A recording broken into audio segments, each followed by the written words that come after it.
যখনই সুযোগ পেয়েছে হামলা করেছে, নিরীহ মানুষদের মেরেছে। ৭৫ বছর ধরে ছায়া যুদ্ধ করেছে। গুলির জবাব এবার গুলিতে। আর সহ্য করার দিন নেই, এবার থেকে জবাব এই রকমই মিলবে।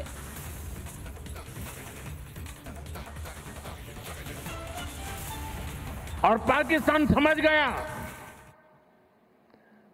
कि लड़ाई में वो भारत से जीत नहीं सकते हैं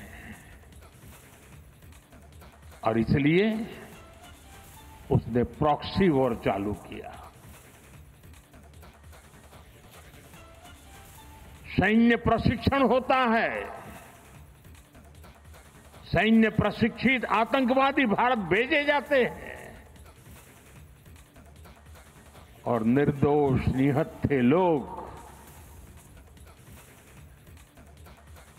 कोई यात्रा करने गया है, कोई बस में जा रहा है,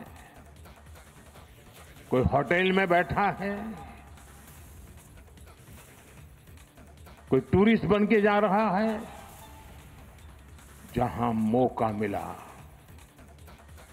वे मारते रहे, मारते रहे, मारते रहे और हम सहते रहे। आप मुझे बताइए, क्या ये अब सहना चाहिए? क्या गोली का जवाब गोले से देना चाहिए? ईंट का जवाब पत्थर से देना चाहिए? ये कांटे को जल मुठ से उखाड़ देना चाहिए? 1960 সালে সিন্ধু চুক্তি, সিন্ধু জল চুক্তি হয়। সেই চুক্তি শুধু স্থগিত করা হয়েছে, তাতেই ঘাম ছুটেছে পাকিস্তানের। আমাদের দেশবাসীর অধিকার আছে সিন্ধুতে, সিন্ধুর জল তাদেরও প্রয়োজন। আমরা বাঁধের গেট খুলে জল পরিষ্কার করেছি, তাতেই বন্যা পরিস্থিতি তৈরি হয়েছে পাকিস্তানে। মন্তব্য প্রধানমন্ত্রী নরেন্দ্র মোদী। लेकिन बदले में खून की नदियां बहती है।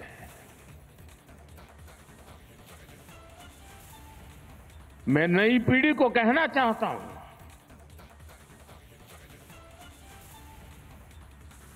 देश को कैसे बर्बाद किया गया है। 1960 में जो इंडस वाटर ट्रीटी हुई है, अगर उसकी बारीकी में जाएंगे तो आप चौंक जाएंगे। यहां तक तय हुआ है उसमें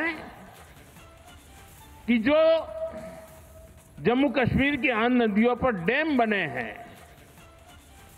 उन डैम का सफाई का काम नहीं किया जाएगा, डिसिल्टिंग नहीं किया जाएगा। सफाई के लिए जो नीचे की तरफ गेट है वो नहीं खोले जाएंगे। 60 साल तक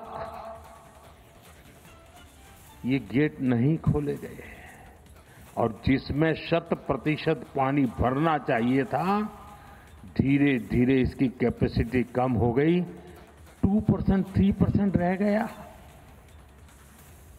क्या मेरे देशवासियों को पानी पर अधिकार नहीं है क्या? उनको उनके हक का पानी मिलना चाहिए, नहीं मिलना चाहिए क्या? और अभी तो मैंने कुछ ज्यादा किया नहीं है।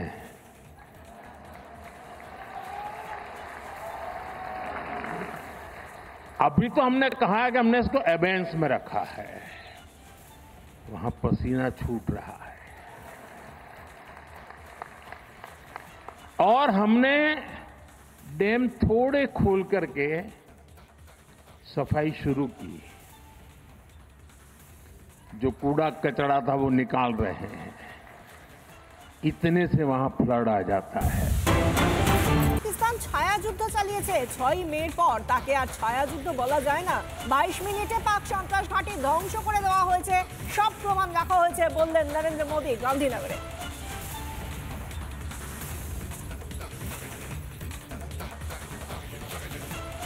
आज तक जिसे हमें प्रॉक्सी वॉर कहते थे,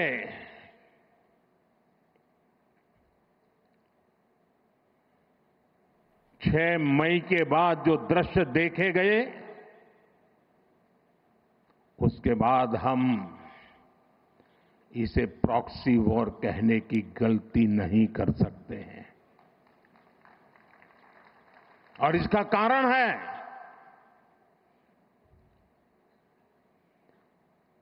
जब आतंकवाद के 9 ठिकाने तय करके 22 मिनट में साथियों 22 मिनट में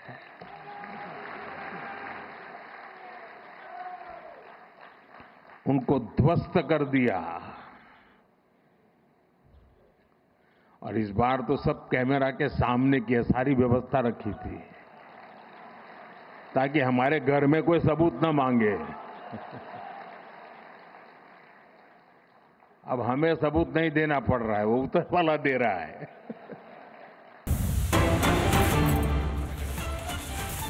পাকিস্তানের হামলা ছায়াযুদ্ধ নয়, সন্ত্রাসবাদীদের রাষ্ট্রীয় মর্যাদায় শেষকৃত্য হয় পাকিস্তানে। কফিনে পাকিস্তানের পতাকা মুড়ে দেওয়া হয়, পাকিস্তানের সেনা তাদের স্যালিউট করে, যা প্রমাণ করে পাকিস্তান ছায়াযুদ্ধ নয়, পাকিস্তান যুদ্ধই করছিল। মন্তব্য প্রধানমন্ত্রী নরেন্দ্র মোদী। मैं इसलिए कहता हूं अब ये प्रॉक्सी वॉर नहीं कह सकते इसको,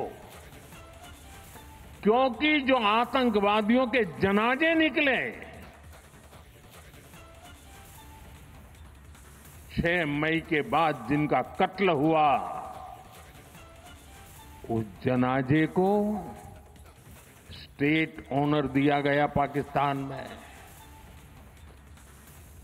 उनके कॉफिन पे पाकिस्तान के झंडे लगाए गए, उनकी सेना ने उनको सैल्यूट दी। ये सिद्ध करता है